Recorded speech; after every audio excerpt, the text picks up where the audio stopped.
What if the fate of the galaxy had turned on a single choice?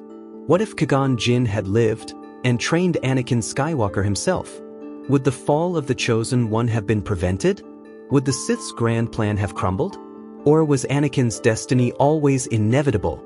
Buckle up, because today, we're diving deep into an alternate reality of Star Wars. One where Qui-Gon Jinn becomes the true master of the most powerful Jedi of all time. Qui-Gon's philosophy versus the Jedi Order. To understand how different Anakin's path might have been, we first need to understand Qui-Gon Jinn himself. Unlike most Jedi, Qui-Gon didn't blindly follow the Council's rigid rules. He believed in the living Force, trusting his instincts over dogma. Where the Jedi Order saw things in strict black and white, Qui-Gon saw the shades of gray. He understood that the Force was not about control, but about balance.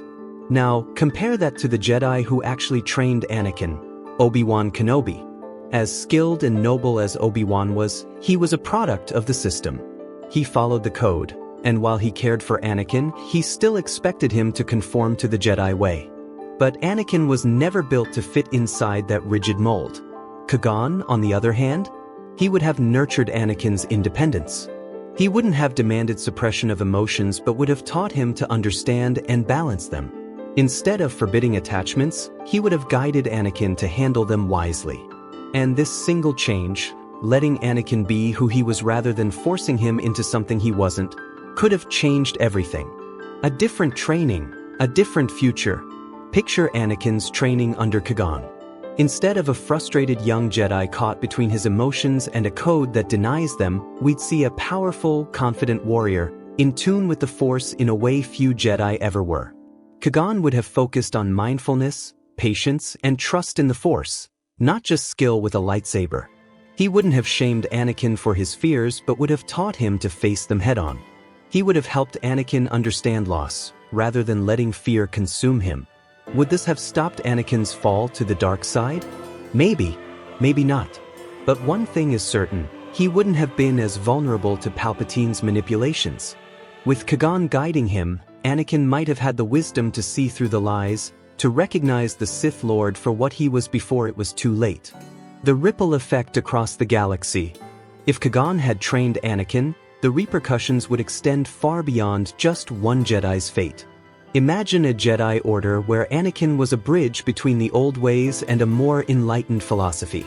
Perhaps Qui-Gon's influence would have spread, challenging the Council's stagnant beliefs. Perhaps the Jedi would have been better prepared for the war to come. And if Anakin had never turned, then Order 66 may never have happened, at least not in the way we know it. The Clone Wars could have ended differently. The Empire might never have risen. Padme could have lived. Luke and Leia could have been raised by their parents, in a galaxy not ruled by fear. The Sith's grand design would have unraveled before it ever reached its climax. But let's not forget, destiny is a tricky thing. Even with Qui-Gon's guidance, would Anakin have truly escaped his fate? Or would the pull of the dark side still have found a way? Maybe the tragedy of Darth Vader was written in the stars all along. Maybe balance required the fall before the rise. So, what do you think? Would Qui-Gon's teachings have saved Anakin, or was his fall inevitable no matter what? Could one Jedi's wisdom have changed the entire fate of the galaxy, or was the dark side always lurking, waiting for its moment? Let me know your thoughts in the comments below. And if you enjoyed this journey through the Star Wars multiverse, don't forget to hit that like button, subscribe, and ring the bell for more deep dives into the lore we all love. May the Force be with you.